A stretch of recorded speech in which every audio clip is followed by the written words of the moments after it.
people hadn't seen them for a long time. So making that new profile picture was kind of an excitement time, and they haven't been bullied as much over the last year than what's previously happened in years before. A majority of 80% of the people don't know any openly trans people. I always like to ask this in the group, does anyone in the group know anyone who's transgender? Yes. Right. Yes. Yeah, my employer. Okay, cool. So it's amazing sometimes when I do these presentations in the building or at a school, and there is actually someone in the room that I'm aware of, and they all stand around and say no because they have no idea of someone else in the room. So I'm glad that everyone has the opportunity to interact with someone who is transgender or non-binary. There is a gay or lesbian household in every county of the United States. Very true, very true. Same-sex households in rural and southern states are more likely to have children. Apart from, I think, 3 families that I'm aware of, yes, that is a true statement for Southern Maryland.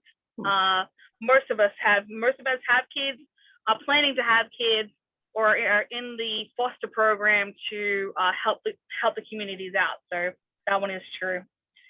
We can go down to the next one. Oops, we're changing a few things here.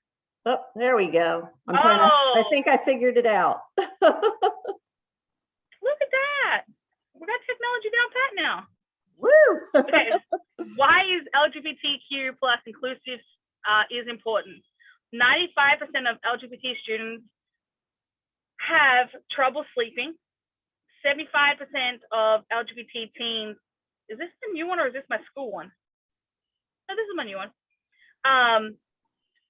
Actually, before I continue some of these stats, do you guys work with a lot of students, teenagers, college students? So I would say most of our clients are adults. Okay.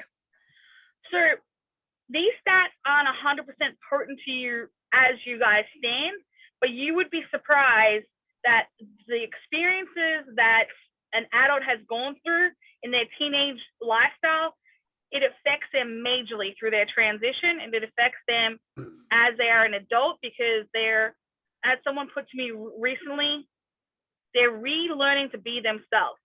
They changed who they were throughout school to fit a social norm, but as an adult, they're relearning to have their own personalities.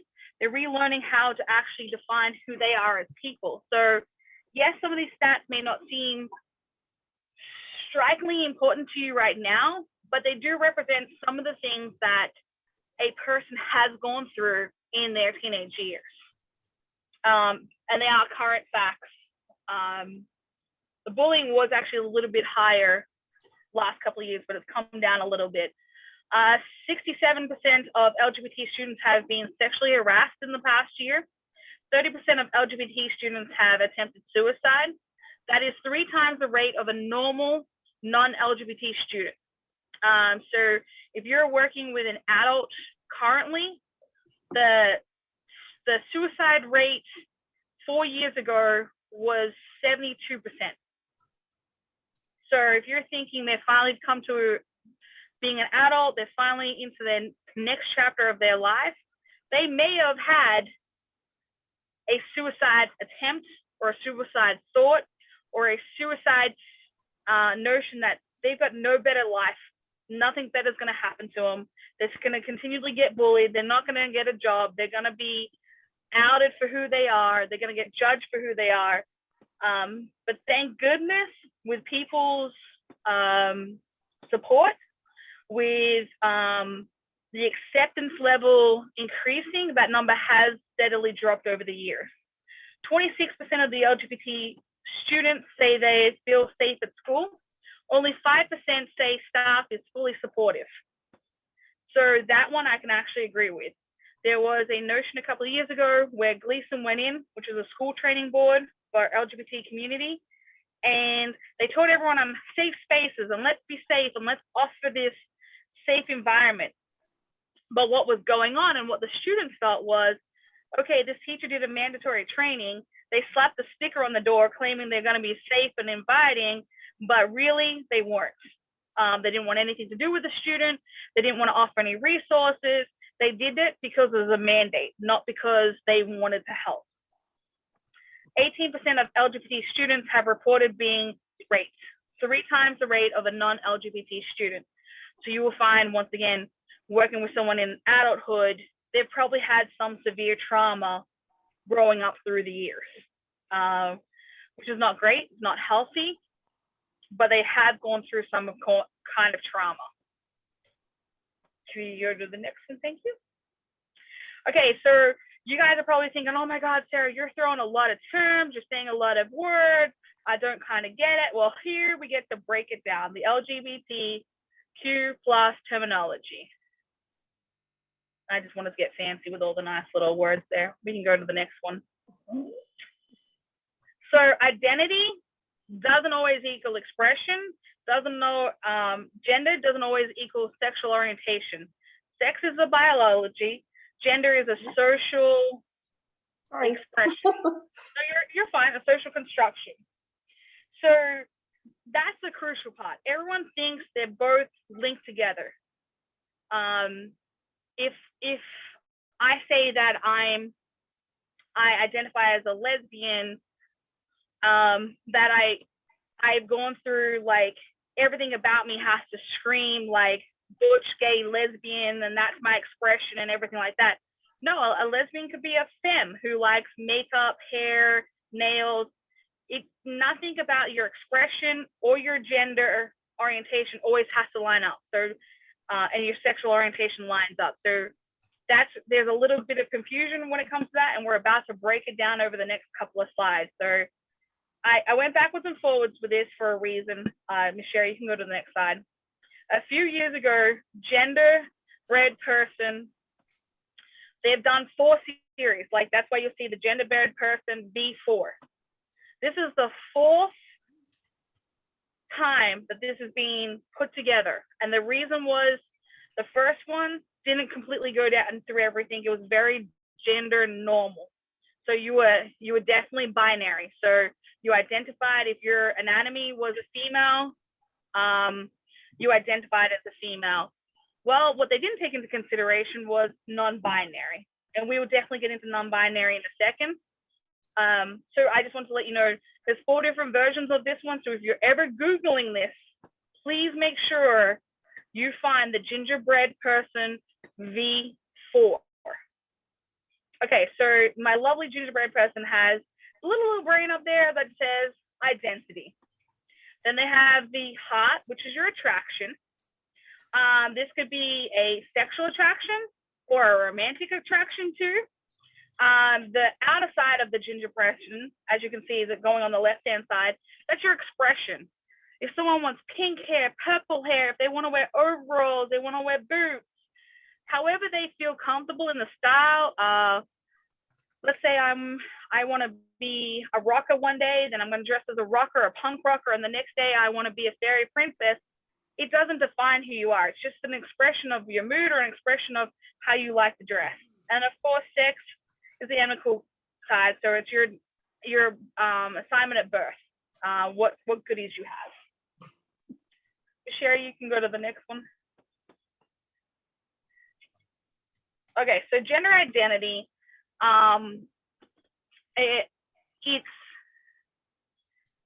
We normally go, so if you are cisgender, means that you align your current ideal. So I'm born a female, I act completely as a female.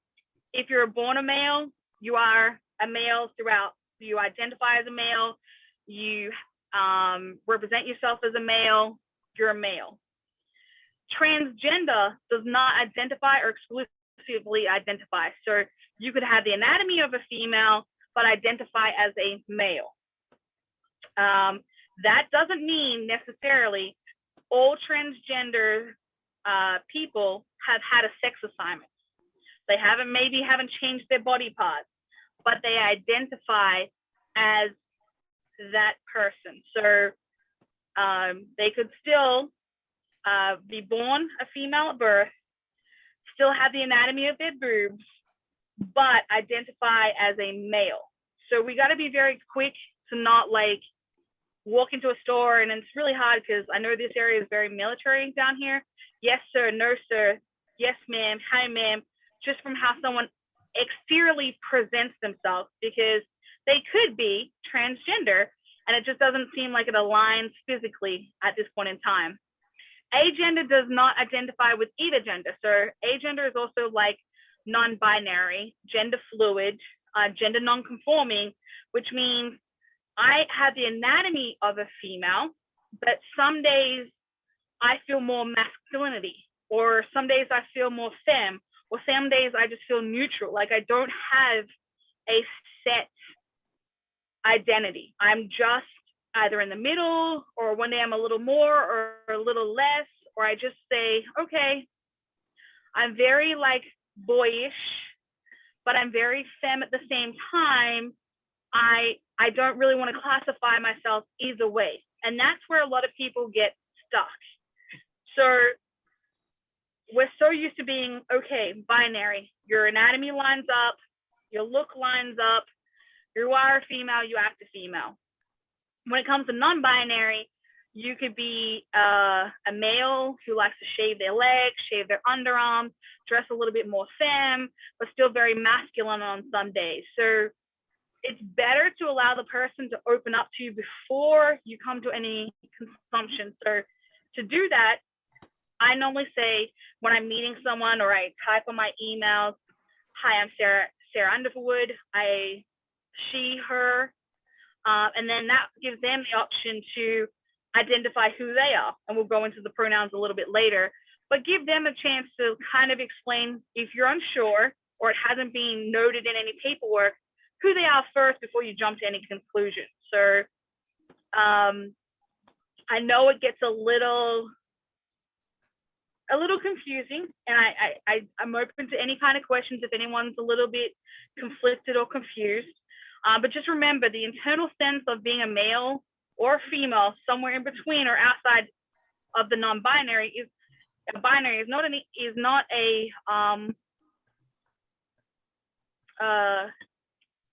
it's not something that can be like easily explained sometimes, because if someone is transitioning, or someone is conflicted, or someone is confused, or someone has struggled over the years, because I know down here in Southern Maryland, it's very religious based. So they've lived a certain way with the religion and parents and everything. And then they're trying to find out who they are and be more comfortable with who they are. A lot of people stick in between on the non-binary until they kind of figure out who they are as an individual. I know I'm throwing a lot at you guys. I'm so sorry. I've thrown a lot out there, but please feel free to ask any questions. Can we go to the next one? So once again, we're going to, I'm talking about gender expression. So communication of a gender identity through clothing, hair, and behaviors. So whether it's conscious or subconscious, they're letting you know kind of who they are through different styles of clothing, behaviors, mannerisms. Where it does get hard, once again, I will emphasize this, if they're gender non-conforming or non-binary, you can't go off exterior looks. It will get like a slight confusion when it comes to exterior looks. They could be feminine, they could be masculinity. It's just a self-expression. We can hop to the next one. Okay, anatomical sex, pretty easy. Your hormones line up with it, your exterior genitals line up with it. You're assigned at birth female, intersex, or male. So that's what you are born with. That's your assigned sex. That one's pretty self-explanatory. Next, okay. Romantic attraction and sexual attraction. This is where people tend to jump to conclusions. People don't understand. People get a little confused. So someone's sexual, emotional, or romantic attraction. If you're a heterosexual, the opposite gender attraction. Homosexual, it's either the same gender attraction, gay or lesbian. Bisexual, you like both genders. Pansexual, is regardless of gender. So you love everyone for who they are, whether they're transgender, whether they're lesbian, whether they're gay, whether they're straight or not. Pansexual is just very broad because they have no limitations. They're more about the connection of the person than on the exterior connection. So they want that intimate connection. They want to be attracted to you for your emotional connection. And then arousal, you're going to have a relationship with someone and there is no sex whatsoever. You're having that relationship for that pure connection.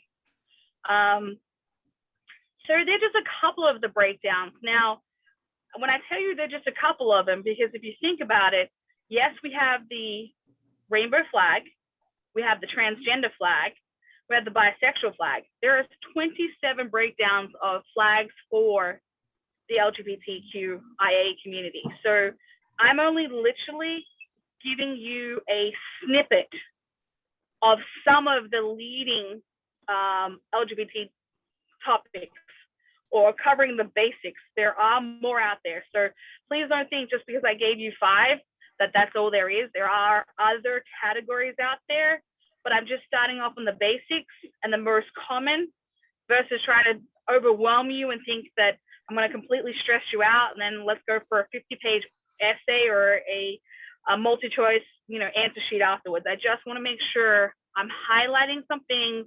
And then if you want further education, I'm more than happy to help and provide some more answers, okay? So I'm just not trying to overwhelm everyone. So I know it's a lot to take in.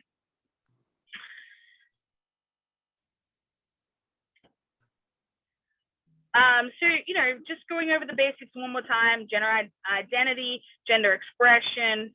Gender identity is womanness, manless, gender expression, the femininity, masculinity, romantic attraction or sexual attraction, and the anatomy. So they're just the 4 basics when it comes to the identification of a person. Ms. Sherry, we can go to the next one. Okay, so like I was saying earlier, Gingerbread 1 had limitations. It was a binary focus that left out certain groups, and it was oversimplified. The Gingerbread 2, limitations, misuse of language, confusion about asex. That's when we were first talking, Sherry. That one had just kind of came out. That's why I didn't like it, and I used the unicorn. Then the Gingerbread 3, the limitations of overwhelming language and definitions. Like sometimes less is more, and then if people want more, there's always ways to go in and get more information. But realistically, we want to make sure we're just covering the basics to start the conversation. It's all about starting healthy conversations. Okay, so if you're talking to anyone that grew up in the 60s and 70s and 80s, queer is a word that was used against them. It was a very umbrella term for sexual and gender minorities that is not homosexual or cisgender. It was a slur, but to reclaim the power, to reclaim what it stands for, we took the word back. We use it more in a positive light now than a negative context. But like I said, if you're dealing with anyone that grew up in the 60s, 70s, 80s, they could be very sensitive to being called queer. All right. So if the person is going to use it first, then it's acceptable. Don't presume that everyone's comfortable still with the word queer. Okay. But it is something that we've tried to reclaim. The younger generation is very much into claiming it and bringing it back, but it still can be very sensitive against some older adults. Pronouns, my favorite. All right, so there are some very basic pronouns. She, her, hers, he, him, his. We all get them. We understand them. This is where if I have any English teachers or any teachers over here in this class, you're going to get stuck with they, them, theirs.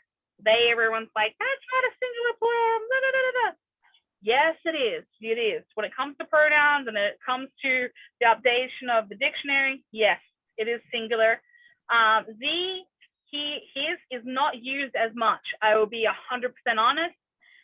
There is one other one, it's XU, that some of the up and coming generation is using, but your main ones are currently sitting on the screen. They, them, theirs is used by a lot of non-binary. Cisgender stick to she, her, his, she, her, he, him. So transgender, non-binary tend to go they, them, theirs. That is in 85% of the cases.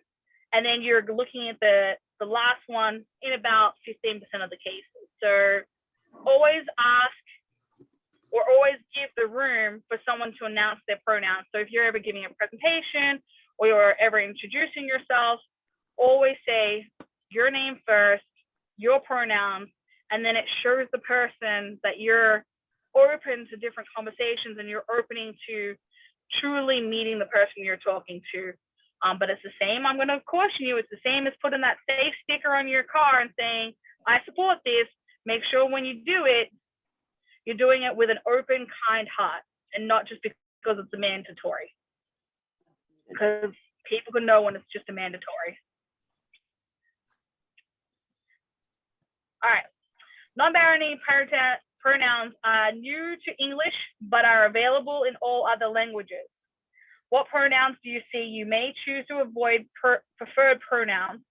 They is now considered singular pronoun, and ask for pronouns including. Ask the student when they use a pronoun, ask whoever you're working with what their pronouns, and for a friendly environment within the workplace, it's always good to get in the habit of just ending an email with your pronouns, having a conversation when you're addressing a presentation. You know, it helps get into the practice of using your pronouns. And like I said, always under a signature is always kind of cool. If you're texting someone for the first time, just add it on under your name. You know, just make it a welcoming environment if that's the clientele you want to work with. I don't force anyone, but I'm just saying if that's the clientele you want to work with. We're good to go to the next one. Okay, so pronouns misgendering. This does happen a lot. And what do you do if you misgender someone? Be authentic, correct yourself with a quick apology, and move on. Don't make it a bold statement like Faith, he, him, that. Oh no, I got that wrong. Oh no, I did it. Oh, I can't believe I did that again. Oh no. No, quick and easy. I'm sorry. And then move on, because if you draw too much attention to it, if there's other people around you, you can really make the person feel embarrassed, or you could have just outed someone very easily. It's not about you and your guilt. That's the key. It's not your guilt on the line here, okay? And check in afterwards with an individual if there is any repair to make. So when you're on a one-on-one or a little bit later when it dies down, if they're still looking like they took offense to it, then sorry, I got an incoming phone call. Just make sure you do a little bit of a repair and say, hey, I'm sorry. But if it looks like they've moved on from it, don't rehash it. What do you do if someone else misgenders a person? Correct it in the moment and move forward. Repeat the statement using preferred pronouns and address it directly if it is needed. But once again, please don't ever make a big scene out of it, because it actually makes things worse and not better. It's always quick to approach it, you know, just like working with a dog. Like, you don't want to, if they've chewed the furniture and you come home 5 hours later, you don't want to make a big deal about it because their actions has already happened. You know what I mean? You want to address it quick, sharp, and move on. So yeah, I'm sorry. I keep getting the phone calling up. Oops. Go to my presentation screen here. We can go to the next one. Strategies for creating a gender inclusive environment. Hey, it looked pretty good in glasses. Hold on, Michelle. I just gotta take this real quick.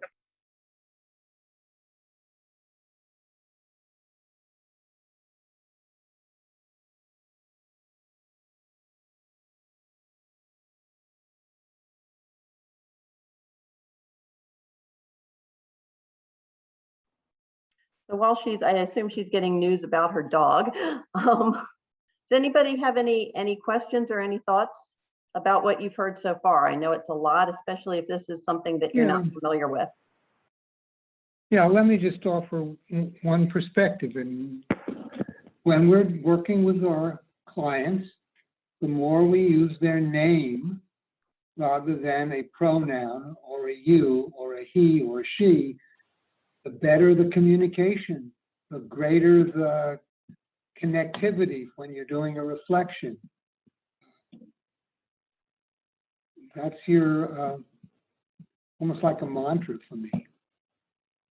Mm-hmm.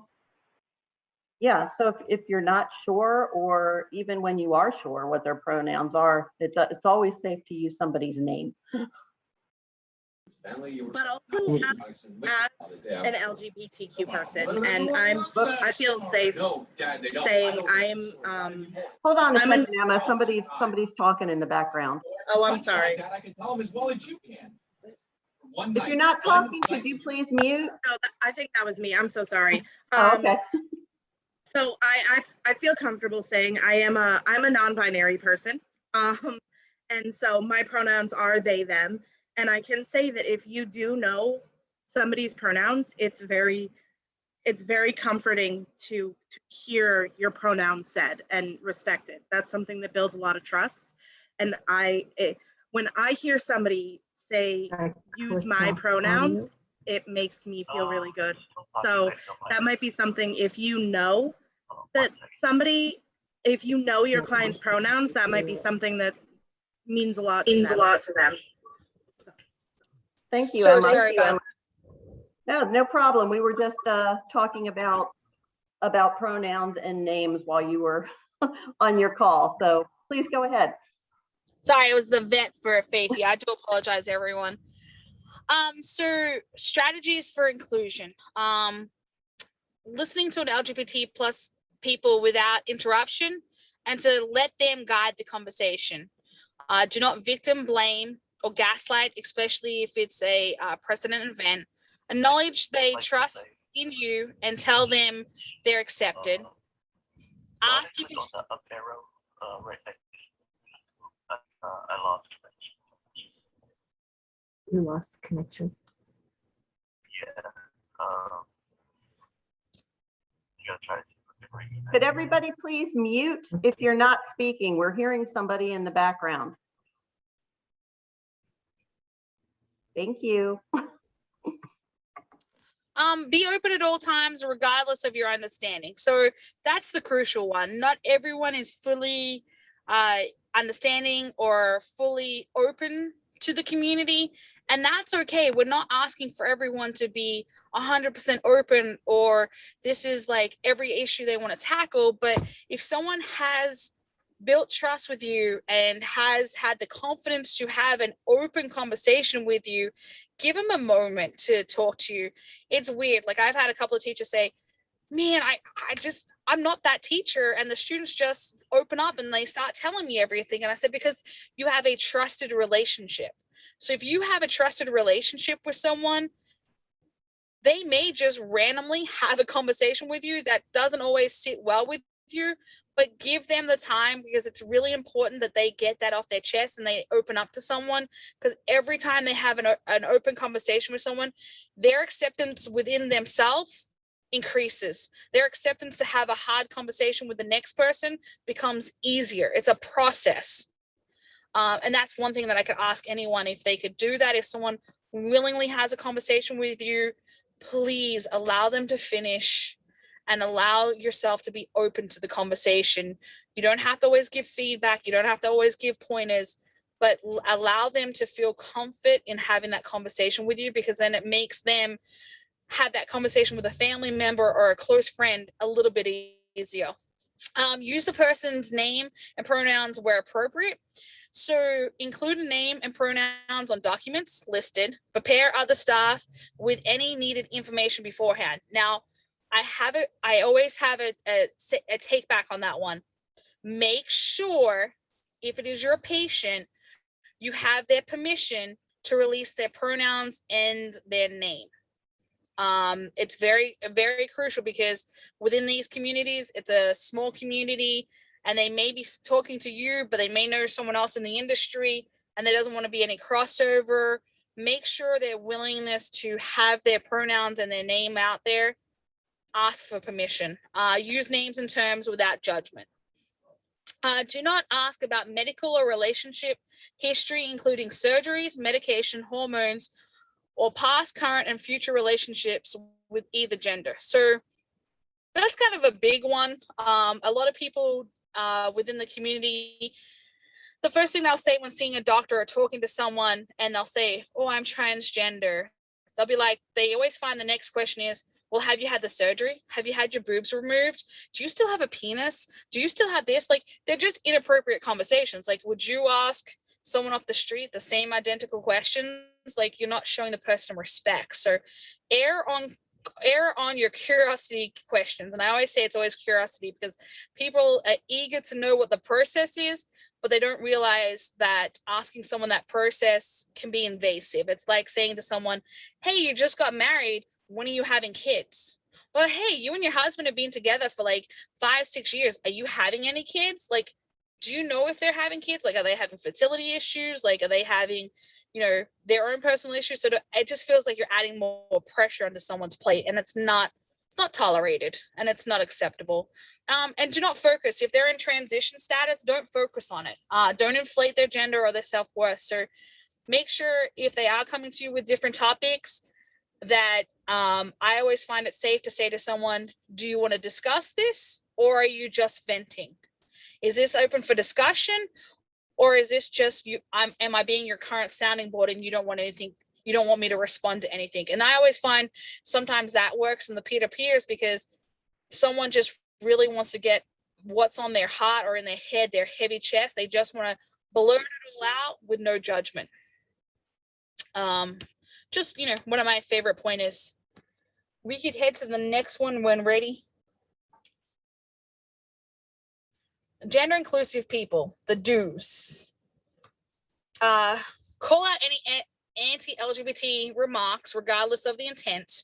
This is always structured for like if you're having any kind of group session or if you're having a peer one-on-one conversation, call out if it's not a safe environment for someone, or have a hard conversation with someone and say, hey, your remarks weren't very inclusive. For you guys, I'm aware that you guys are pretty open-minded and you've got a pretty good structure going on, but just be aware of various genders in various roles, like career roles, parents and family roles, diversity, racial, ethnical backgrounds.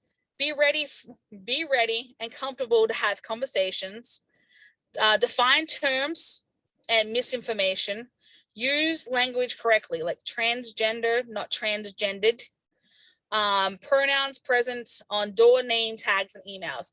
Now, like I said, if you're comfortable with it, it's a great little segue to get into the habit of it, but I can't force everyone to like German Shepherds. So if you're not going to have those conversations with people, you're not forced to put it on your email if you're not comfortable. Discuss with others in general terms without names if needed. So if you're having a conversation about someone and they are going through a transition and they haven't completely decided on their new name, or they're thinking of changing their name, or they're thinking, am I non-conforming? Am I gender fluid? I'm just kind of going with the flow. Like I said, don't out them, have a conversation, but not actually name the person. Continue to follow protocols for self-harm and abuse if necessary. Advocate for others by demanding for LGBT inclusive training. Support inclusive policies. Recognize your own deep-seated bias and unlearn them if you want to be a part of the community and help a community member. And I'm guessing with your guys' role, that's kind of who you guys are. You're there to help, and you're helping people within your community. So I don't know how many patients or how many people you guys see, but you guys do an amazing job as well. So I know you know these rules. I know you know the understanding of the concept of everything. So I don't think I need to preach to you guys about anything. And I do thank you for even having me here tonight to talk about some of this stuff with you. So I appreciate that. We can head to the next one. Avoid. This is my key. Avoid assuming gender or pronouns, using binary phrases, he, she, ladies and gentlemen.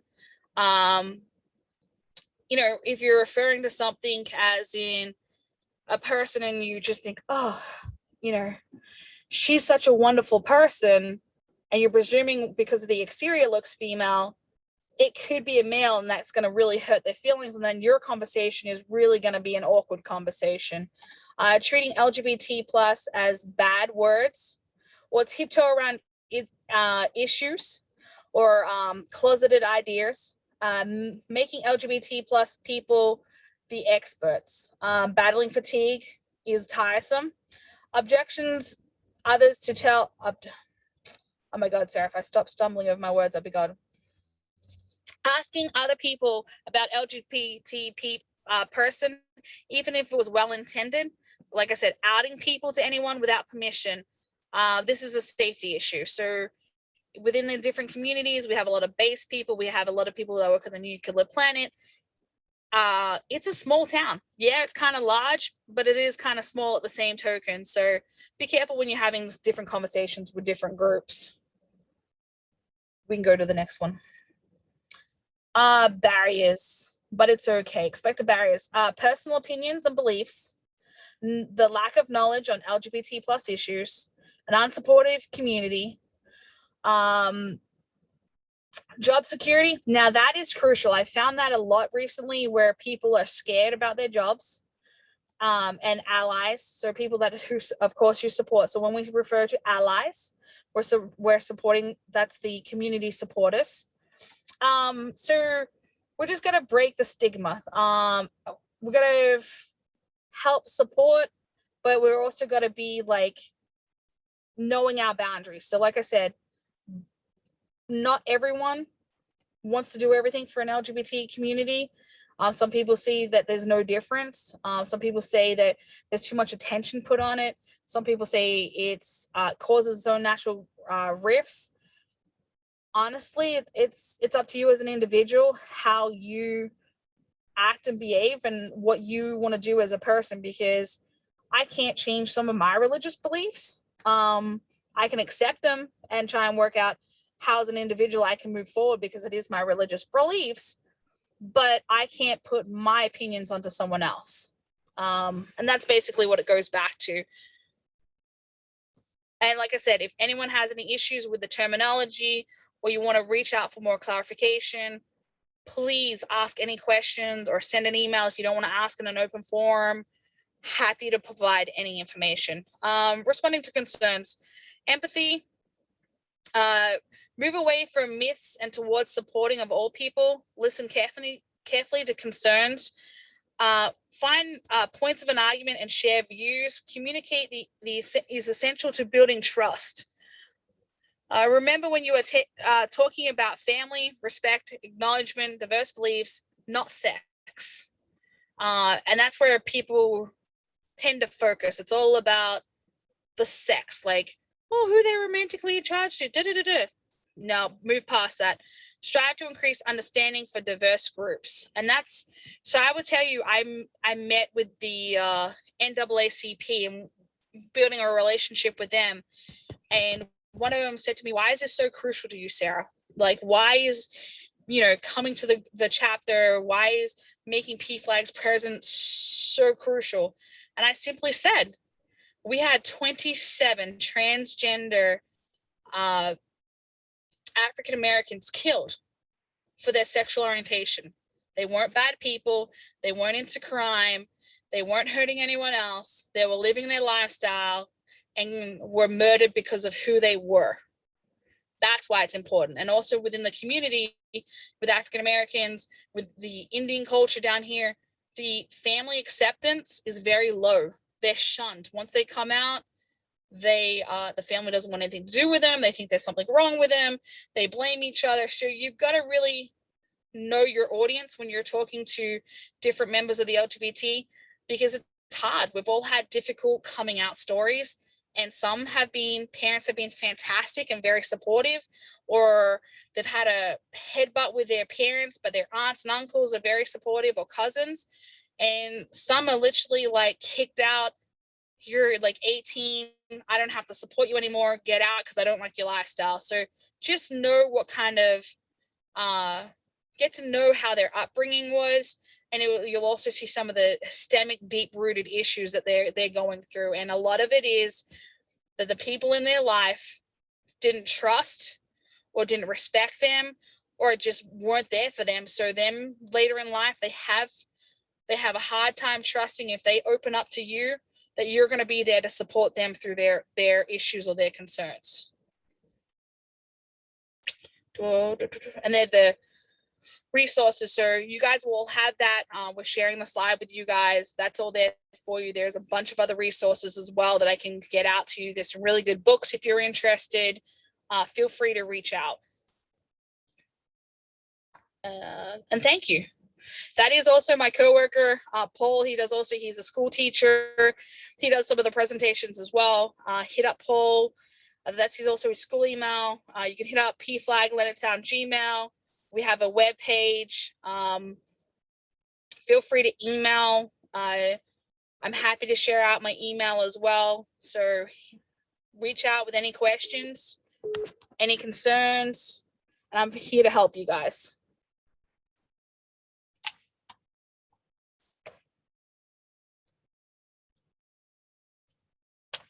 Does anyone have any questions? Thank you so much, Sarah. We appreciate the information. And yeah, if you have a few minutes to stick around, if people have questions.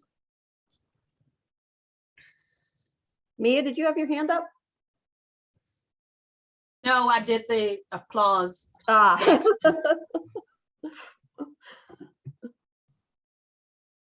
does anybody have any questions? No? We have a quiet group tonight. Oh, hey. I have one question. How would you gently ask for pronouns from somebody you don't know? So normally I would do it if I'm like meeting the person for the first time. I would always say, hi, my name is Sarah. I'm she and her. How you doing today? How's your day going? And it gives them the opportunity to respond. If they don't share their pronouns straight away, I don't force the issue, to be honest with you. Like, it will come up in conversation if they want to present it to you, but you may not always get on the first introduction with the person, to be honest with you. So just let them.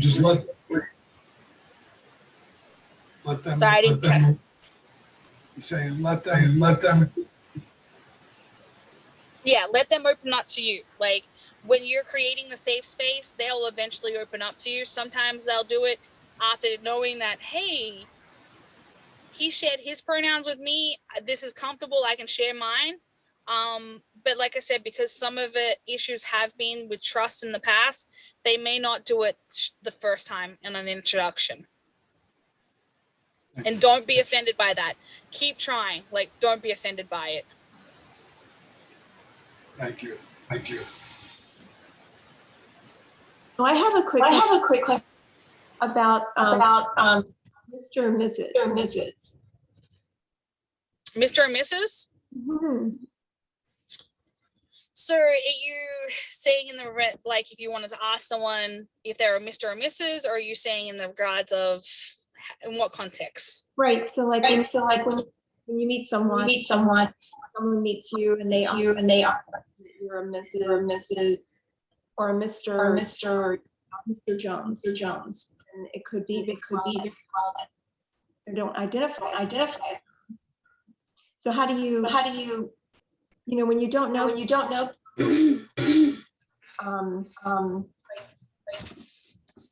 again. That's a good question, and it is really hard. It's one of those things, like, it comes also sometimes down to the paperwork. Like, I know this is so weird, but when we were doing the foster care for St. Mary's, the paperwork said Mr. or Mrs. And I made him change it to say person 1 and person 2. Sometimes the paperwork will give you the first indication, or sometimes like it's just if you're having a generalized conversation, you say, oh, are you married or do you have a spouse? I try and stay as neutral as possible if I'm trying to fact find. But like I said, a lot of it comes down to the initial paperwork. I don't see what you guys hand out or anything like that, but I try to encourage the county with all their paperwork to get away from Mr. and Mrs. and start going person one and person two, just to kind of alleviate some of that awkwardness. And at least to follow that up with mediation, we always ask people what they would like to be called. Sarah, do you on Bluetooth right now? Yeah, do you need me to come off it? I think that's what's causing the feedback. Sorry guys, I apologize.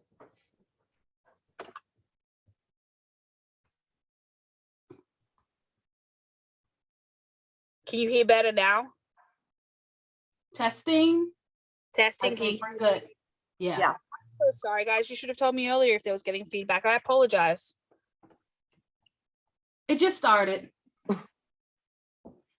I'm sorry. Sherry, can you repeat your question, please? Oh, sure. Oh, that's better. No, I was just saying, I was following up with Pam's question and saying, at least in mediation, when we're meeting people, we introduce ourselves and then, say to them, what are your names and what would you like to be called? So, we're letting them lead with whatever it is they're comfortable with, whether that's, a first name or a Mr. or a Mrs., whatever it is.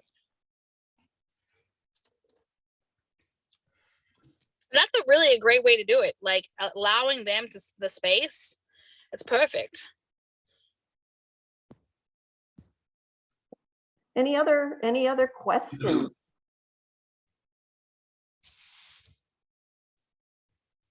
I still don't understand how to use the pronoun they in normal conversations with our clients or with anyone. Again, typically you use the name of the person, Mm-hmm. and then I use the pronoun you. You has no specific gender or connotation at all. So I don't understand how the word they as a pronoun gets used in a conversation. Just simply say we're a mediator doing a reflection and saying, whatever that person's name is, Joan. I still don't understand how to do it. I can't even phrase a statement that has they in it. So No, and you're right, John. It really is sometimes complex when you're trying to put a nice sentence structure together and have a good conversation.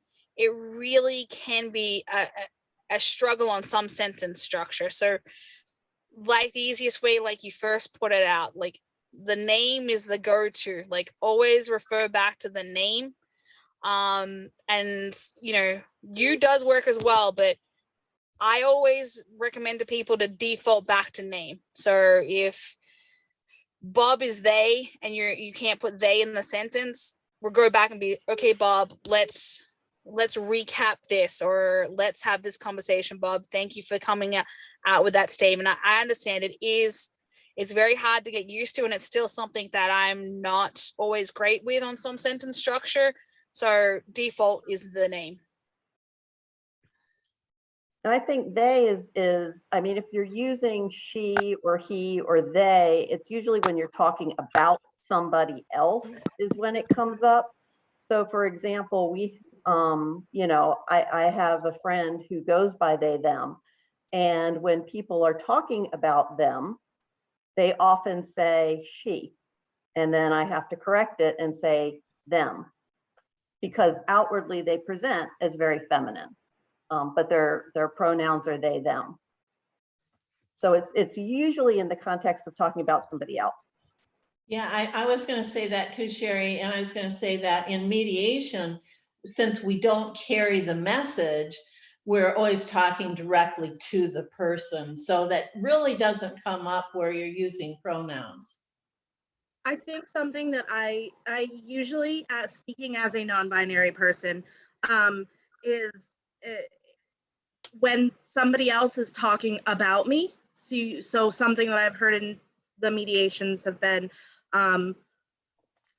like you'll say, the participant one thinks that, and you could say Emma, but I'm sorry, I'm not I'm not saying this correctly. Sometimes for me, it's very validating to hear, especially if I've said my pronoun too. Like within this community, this is one of the one of the first communities that I've actually been openly out as a non-binary person. And for me, it's very validating to hear instead of saying her hair looks great, saying their hair looks great. So you're just kind of replacing the she or the her or the gender specific pronoun with something that's just not. And it's really exciting to hear those kinds of things because it validates my choice to be out in this community. So that's how I would do it. So instead of saying she looks great, you just say, hey, they look great today. That's what I would say. Thank you, Emma, for sharing that. And that really, I can't, as a cisgender person, express it enough. So Emma, thank you so much for speaking up.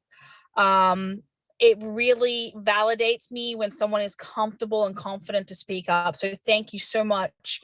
And you guys look like you already have a resource in your back pocket here. Like, fantastic. But you're right. For descriptions, it is a lot easier.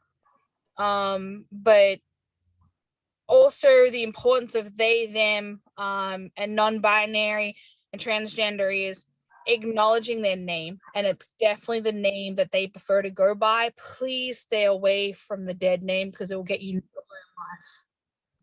in life. Does everybody know what a dead name is?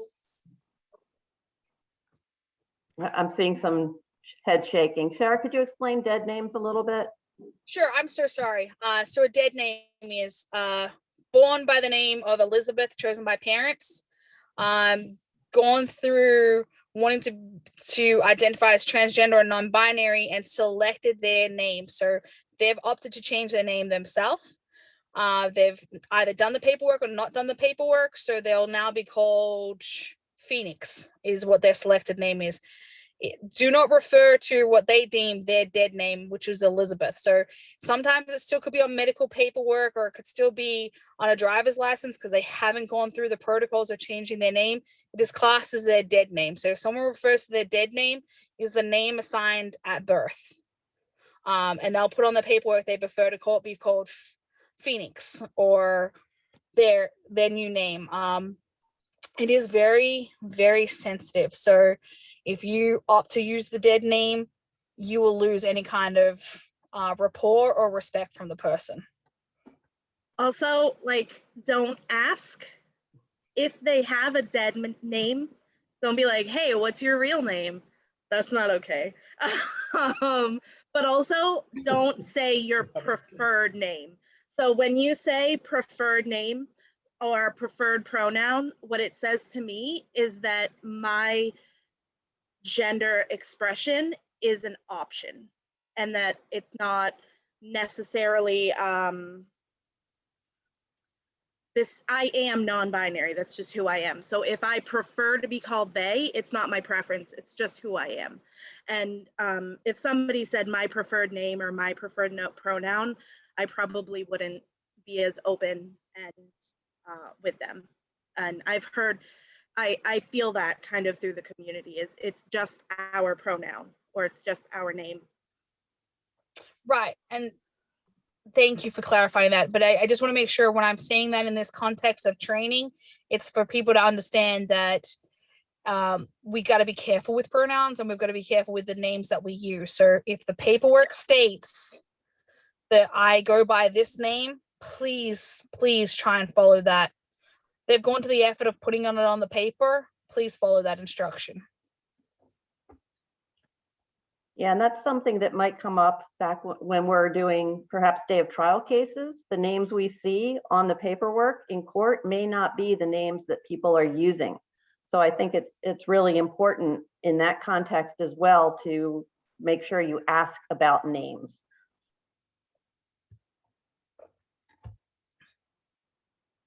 Other questions, comments?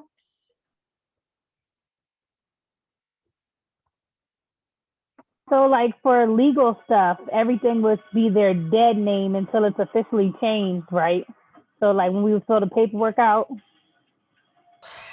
Or Sir, yes, that is a gray area. Unless it has been officially changed through Social Security or on their driver's license.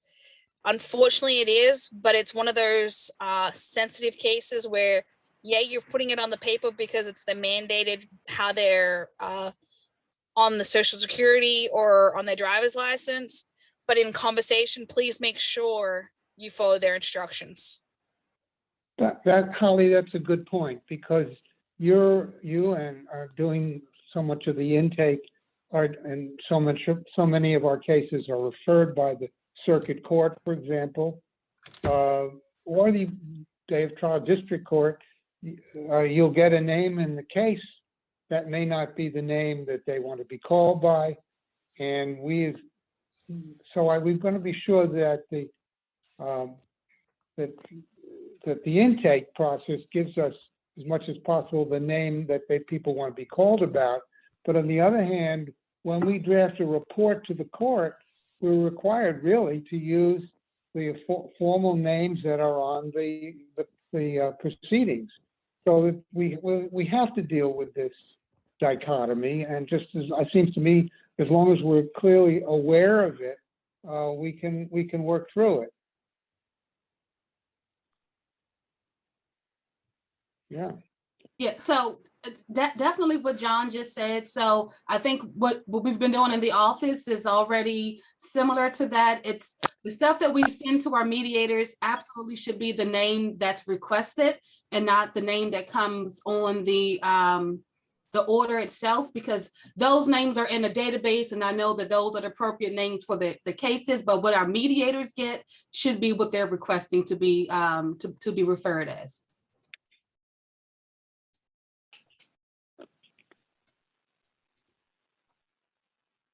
Anybody else have any questions, comments? I was just going to add that, even if you were writing an agreement up for the court, there's lots of stuff we write up where, think of parenting plans or really any of our mediations where maybe the first time you would have to use the name on the court paperwork, but then in parents, if they say they want to be called, Valerie or, pick another name, then you can use that throughout the rest of the write-up.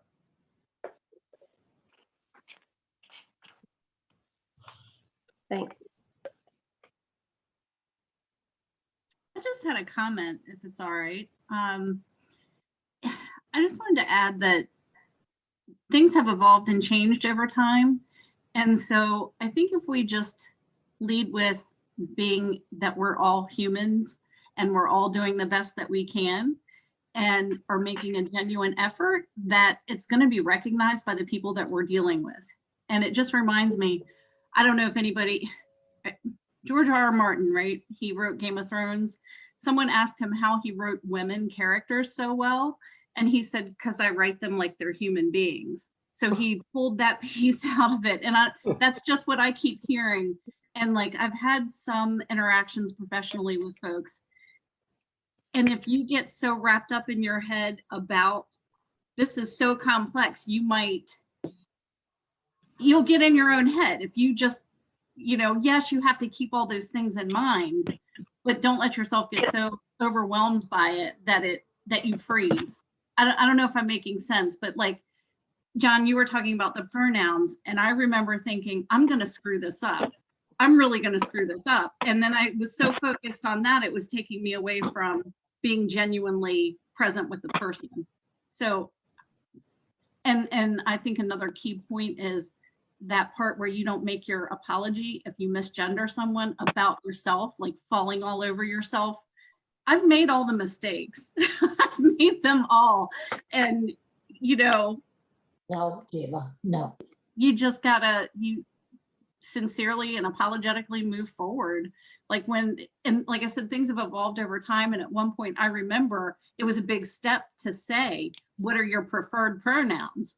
And then there more knowledge came about what Emma said, like, that means that this was a choice and this is not a choice. This is how I was born. So it was just more of a commentary. I apologize. Never heard that before. No, Sherry, you're 100%. Like, yes, we've given you a lot of information and there's a lot of information out there, but truth of the matter is a person will still deal with you and a person will still open up to you if you are genuine. If you open yourself up, you don't crowd your shoulders in and you give them the ear, they will definitely open up to you. And learning together is much easier than saying you know everything, because at least by saying, can I learn with you? Can I walk with you in your steps? You'll get more respect than saying, hey, I know everything. I went to one training course and I get everything, because it doesn't happen. Like, the easiest misgendering that happens is my nephew is let's see, what was he, 16? No, 14 when he came out as gender fluid, 16 when he started his transition. I still have memories of Sebastian as Rachel. So some of my childhood memories of him growing up, I will accidentally say, man, Rachel, you remember when da da da, because in my memory bank, it's of a baby Rachel. And I always go, damn, I'm so sorry. And I'll get the, Ani says, it's okay. I know where you're coming from. It's not like, you know, you're not being mean about it. You know what I mean? But it depends on what kind of relationship you have with the person. So please don't think that we're throwing all this information at you and you're going to be, the next appointment you're going to be at is you're going to be amazing. And like on top of all the pronouns and the language and everything, you're right. We're human. You're an individual and you're growing as a person every time you have a new patient. So please don't beat yourself up and be yourself, because that way you're going to get more clientele and more people are going to keep coming back to you because you are compassionate people. And thank you guys. Like, you guys are so needed within the community and so appreciated. You may not always get the appreciation or the thank you, but truly thank you guys for everything you guys do. And everything you are doing for the community. It is truly appreciated. And thank you so much for having me on tonight.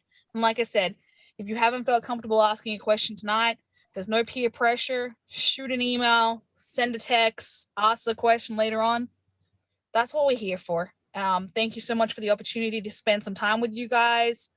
And you see, I'm all one. It's either guys or mate. Like, I grew up in Australia, mate this, mate that. So, you know, we have our own style of conversations, but sincerely, thank you for your time. Thank you for being here. And thank you for opening up and allowing us to have a conversation with you. Thank you, Sarah. It's Thank great. you so much, Sarah. Really appreciate it. We'll let you go take care of your doggy now. Thank you. Have a good evening, all. Thanks. Bye-bye. Can I say something real quick? Yeah, of course. So that was great. And I took a really good little hour-long workshop today. There's a Facebook group, but I'm sure they're not based in Facebook, but they're called the Transgender Training Institute. And I took their workshop on pronouns, which was really helpful. And then today I did one on creating a trans-friendly workplace. And one of the really good things I got out of it was how to apologize. And if you spend a lot of time feeling bad, then the other person's automatically going to try to make you feel better. And that's not really what you want. So if you just say, oops, I didn't mean to be disrespectful. I really meant to say this, just say it and move on. Don't linger there. That makes it about you. So I just thought that was helpful. Yeah, I've taken some workshops with them too, Elaine. And let me make a note. I'll send out the name of it to people because I don't recall offhand exactly what it is, but they have free workshops. Couple of them that I took the one on pronouns and I took another one that I don't remember what it was right now, but they're like half-hour training. You can do them pretty quick. They're no cost. You can donate if you want to, but it's a great way to just get some additional education. So yeah, I definitely encourage people to do that. And if you take something like that, we will count it toward your continuing education for mediation. So bonus. Can I just add like one more thing? Yeah. If someone got my pronouns wrong like 12 times in a row, but was like, hey, I'm sorry, I meant they. And then like the 13th time they got it right, like it wouldn't matter how many times you said it wrong, as long as you were like, oh, they. And then like it just means a lot that anybody tries and anybody cares. And because it's not always easy being out and being like it can be really hard, and you can lose jobs, and you can be thought of like I said, this is the first time. I'm 27 years old and I've never been able to be out like I am now, which is crazy. 27 years of it. So like even just trying, it means a lot. So, and that's kind of, yeah.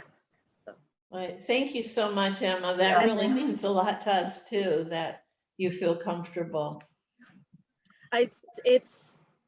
It's good to have a place where I can be authentic, and also to say thank you, because like as an LGBTQ person, having these things and seeing these things happen mean a lot.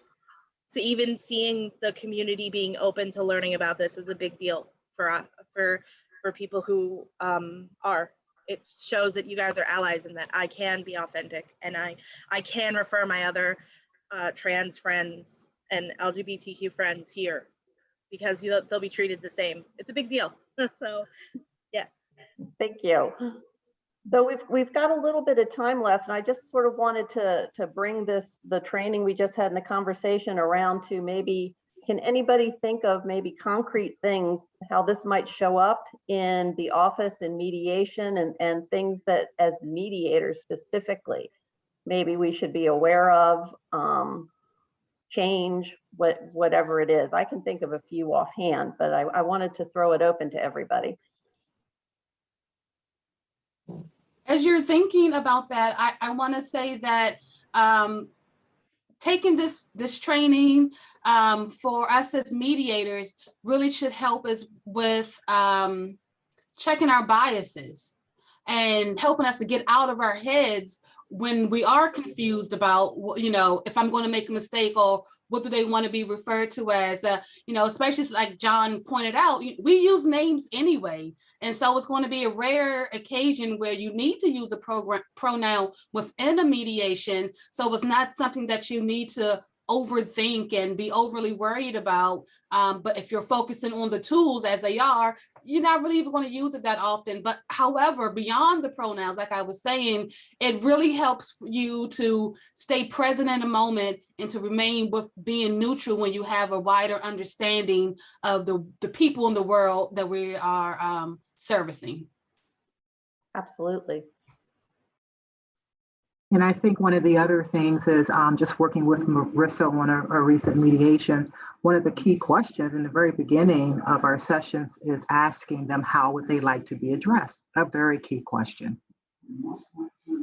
Yeah, definitely. And, you know, I think, you know, sometimes it throws people off. They don't understand what we're asking because it's such a basic thing. But, you know, a lot of times people don't get asked how they want to be addressed. We just call them by a first name or call them Mr. or Mrs. whatever. And so the fact that we stop and actually ask people, how would you like to be addressed, I think is a great first step in opening up that mediation and letting them know that, you know, we're open to whatever it is. Mm-hmm. I've done a few intakes now, and I'm actually wondering if I did even ask the person, what do you like to be called? Because I'm reading their name from the spreadsheet, you know, what's their name? Are they the defendant, the plaintiff in the court, upcoming, you know, trial or hearing? And I know that we do ask some demographic questions when we're talking to them. We ask gender. And I don't know that I asked, how do you want to be referred? I'm wondering if there are some more things that we should be collecting at intake time, or at least maybe be more aware of it. I've only done a couple, so maybe I'm just new to it, but it maybe is a good time at intake to start to collect that kind of information and then pass that on to the actual mediators who work with that person. Yeah, I think that's a really good idea. I was thinking about intake as well. And yeah, we typically just, ask for whatever if it's a court referral, we just read the name off. But I think it would be helpful to add to that intake process, what name do you go by? What do you like to be called? And perhaps, while we might have to ask gender, because we have to report that kind of data along with their race, military status, et cetera. Maybe we want to ask what are their pronouns so that we use those pronouns regardless of what they tell us, what they report as their sex. So they may say I'm female, but they may prefer they as their pronoun. And then we can pass that along to the mediator. That could all be added down in the notes section, so you don't have to put another block on the intake. Well, I probably won't ask it if the block's not there. Is my point. I need a trigger to ask the question. And I personally, having done a lot of intakes, I think what we're trying to do here is continue to create that safe space, because that begins in the intake and then moves on, as all of us know, when we get to the mediation. So anything that we can do in an intake to increase their comfort level, because sometimes even between intake and mediation, they say, I'm not going to do this, so yeah, I think these are all really, really relevant points. Yeah. And now that we're doing, the demographics on intake, what we used to have a form when people actually came in to physical spaces to mediate, we would have them fill out the demographic form. And one of the things that I did for Calvert, because we get these forms from macro, which is the state level, for them, they just had male and female. Those were the only two choices. And so I added non-binary to that demographic form. And when they ask for our demographic reports, I report that, even though they don't ask for that. Things move very slowly at the state level, but I think, as individual centers, just because we get a form from the state that they say we have to use, I think we need to look at it and see if, there's something that should be changed, and let them know that. Mm-hmm. And maybe 10 years from now, when they finally get it through all their committees, and poor Elaine has to deal with this, there may be that other option on there.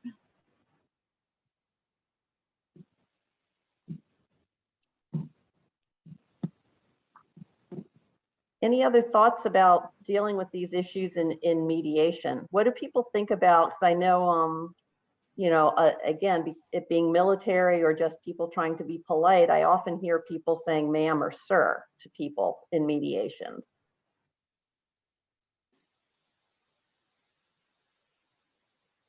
What's your question? The question is, if we don't know somebody's how they identify or what their gender is, should we be using those words? And I mean, yeah. It's not even just gender, because that goes way back in culture. In the Southern culture, folks say ma'am. I was raised that way. I don't anymore, but believe me, it wasn't because of all of this. I just trained myself not to say it. I think we have to be very careful about, again, that comfort level of folks. Like, if they call me ma'am, that's fine. If I end up doing their mediation and they call me ma'am, when I'm a little more comfortable, I might say, hey, you can just call me Susan, okay. So I think we have to be very cautious of how far we take all these. Like, when someone calls me honey, it's like it just goes. But Can't do that, Susan. I'm from Baltimore. That's what we use all the time. But in an intake where these people, I think we have to put ourselves in the position of the person we're doing the intake with. Or, and then when we get more comfortable making something, I am much more concerned about getting them to mediation than correcting terms. Now, if a server in a restaurant calls me honey, I say, hey, you can call me Susan.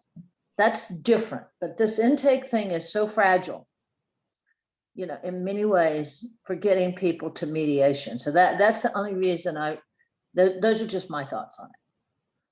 Yeah, and I think it's a difference of, they're talking to you. If you as a mediator or intake person are taking offense, you really need to think, is this the time to say something about it or not? Thank So you. I think Yeah. that's different than being an ally if you hear somebody else talking about somebody or something like that. So, and it's your own personal comfort level. I had somebody call me mama the other day on intake, and I didn't particularly enjoy it, but I didn't say anything because again, it's not about me as a mediator. So, I think you're right. You have to think about what context you're in. Yeah. Yeah. It sounds like we can really get away from having to say ma'am or sir or any of that if we continue to use the name that they said they want to be called. Exactly. So I really like that practice, even though it felt very awkward to me in the beginning, particularly since on Zoom, their name was literally there. But if you ask them what is their name, then you just use their name and you never have to say ma'am or sir or anything. Right. You just use their name. Yeah. Right. Right. And if we're all supposed to be if we're supposed to be neutral territory, then when you start putting ma'am and sir in there, it becomes hierarchical. At least I feel that it does. So you're removing that, because that's almost a deferential thing. And I get how some people were raised to do that. I mean, I had a Marine Corps father, so I get it. It's drilled in, and every now and then I catch myself. Yes, sir. Thank you, sir. I mean, it comes out and you just have to be conscious. But I think in the mediation space, I've always been cautious of it simply because of the power thing. I don't want them addressing me that way. But like you said, I'm not going to get hung up on correcting it. But I certainly feel like if I were to, yes, sir, and then not ma'am, the person, it's just easier to avoid that altogether. Just make sure you don't salute. It's hard.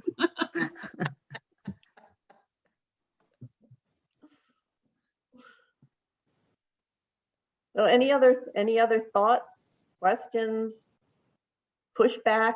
I want to open this up to, some people think that, we shouldn't even be talking about this. So I'm curious as to what you all think.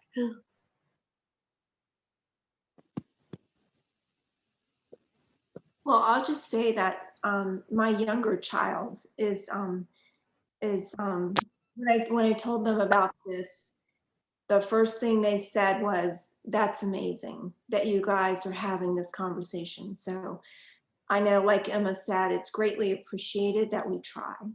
So great, thanks. Pam, I feel the same way. And in my spirit, what keeps coming up is the one word inclusive, inclusive, inclusive. And then that pairs with is it Cherie? Could you tell me how to pronounce your name, please? Sorry, I had to unmute. Sherry. Sherry.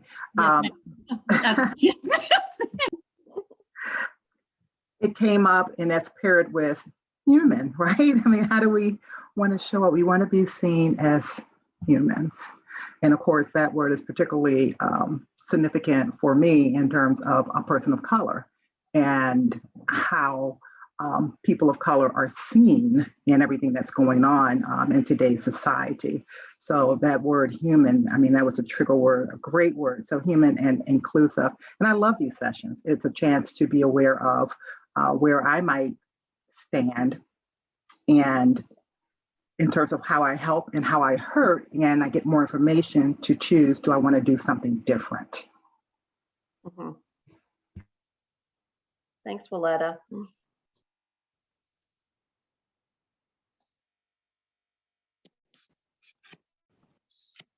Sherry and Mia, thank you both. I mean, I think this was terrific.